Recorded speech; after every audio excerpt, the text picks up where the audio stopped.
विक्रम और राज। बचपन के जिगरी दोस्त थे। दोनों का गांव था भानगढ़ के पास, एक छोटा सा गांव पतियाला, जो हरियाली से घिरा हुआ शांत इलाका था। लेकिन इस गांव के बाहर एक वीरान हवेली थी, जिसे लोग तांत्रिक की हवेली कहते थे। कहते हैं वहां एक तांत्रिक कई साल पहले काला जादू करता था और एक दिन अचानक उसकी मौत हो गई। उसके बाद से वो हवेली बंद पड़ी थी। गांव वालों का मानना था कि जो भी उस हवेली में गया कभी वापस नहीं आया। राज और विक्रम को इन बातों पर हंसी आती थी। दोनों को एडवेंचर बहुत पसंद था। एक दिन गर्मी की छुट्टियों में उन्होंने फैसला किया, चलो उस हवेली में जाकर देखते हैं, आखिर ऐसा क्या है जो सब डरते हैं। हवेली की पहली झलक अगले दिन शाम को, जब सूरज ढलने लगा। दोनों ने टॉर्च, कुछ रस्सी, माचिस और कैमरा लिया और निकल पड़े। गांव से थोड़ी दूरी पर वो हवेली थी। काली दीवारें, टूटी छतें और जाले से ढके हुए बड़े बड़े दरवाजे। राज ने हंसते हुए कहा, भूत अगर है भी तो डर कर भाग जाएगा हमें देखकर। विक्रम ने जवाब दिया, चल भाई, देख लेते हैं कि ये डरावनी हवेली असल में है क्या।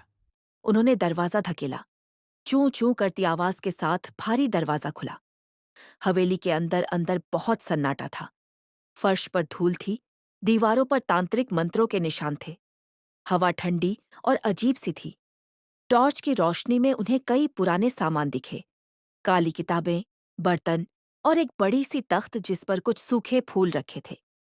अचानक एक दरवाजा अपने आप खुल गया। ठक ठक, ठक ठक। राज ने डर को छिपाते हुए कहा, शायद हवा से खुला होगा। विक्रम ने कहा, चलिए देखते हैं। अंदर एक कमरा था, जिसमें एक बड़ा आईना था। जैसे ही वे उसके पास गए, विक्रम चौंक पड़ा। आईने में सिर्फ राज दिख रहा था, विक्रम नहीं। ये कैसा आईना है? विक्रम बड़बड़ाया। राज ने मजाक में कहा, तू भूत बन गया क्या? लेकिन तभी आईने में एक तीसरी परछाई दिखी, लंबा, काला, बिना चेहरा वाला इंसान, जो उनके पीछे खड़ा था। दोनों पलटे, पर पीछे कोई नहीं था। Short four. हवेली की दरिंदगी शुरू। अब दोनों का दिल जोरों से धड़कने लगा। जैसे ही वो बाहर जाने लगे, दरवाजा अपने आप बंद हो गया। कमरे की लाइट झपकने लगी। किसी औरत के रोने की आवाजें आने लगी। बचाओ, मुझे मत जलाओ। विक्रम चिल्लाया, राज, ये क्या है? चल भागते हैं यहां से। दोनों ने दरवाजा खींचा, बंद था। खिड़कियां खुद ब खुद बंद हो गई थीं। हवेली अब एक जाल बन चुकी थी। फर्श से खून की बूंदें टपकने लगीं। दीवारों पर खून से लिखा था, तुम नहीं बचोगे। अतीत की परछाइयां हवा में अचानक धुआं भरने लगा। दोनों को खांसी आई और जब आंखें खुलीं तो वो खुद को एक अजीब से कमरे में पाए।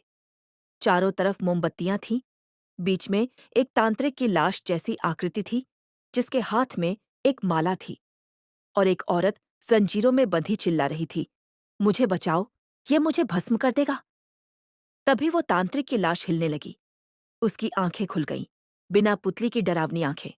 उसकी आवाज गूंजी, तुमने मेरी समाधि को भंग किया है, अब तुम मेरी जगह लोगे। भागने की कोशिश। विक्रम ने अपनी टॉर्च उठाकर उसके ऊपर फेंकी, पर वो जलने की बजाय और तेज हो गया। राज ने जमीन से माला उठाई और हवा में फेंकी। अचानक कमरे में जोर का धमाका हुआ और वो सब कुछ गायब हो गया। अब वो फिर से उस हवेली के दरवाजे पर थे। दरवाजा खुला था।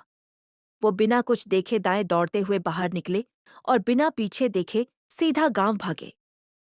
गांव में हड़कंप। जब वो गांव पहुंचे तो सब लोग चौंक गए। गांव वाले बोले, तुम दोनों हवेली से कैसे लौट आए? आज से ठीक 3 दिन पहले तुम दोनों गए थे और फिर लापता हो गए थे। राज और विक्रम चौंक गए। क्या?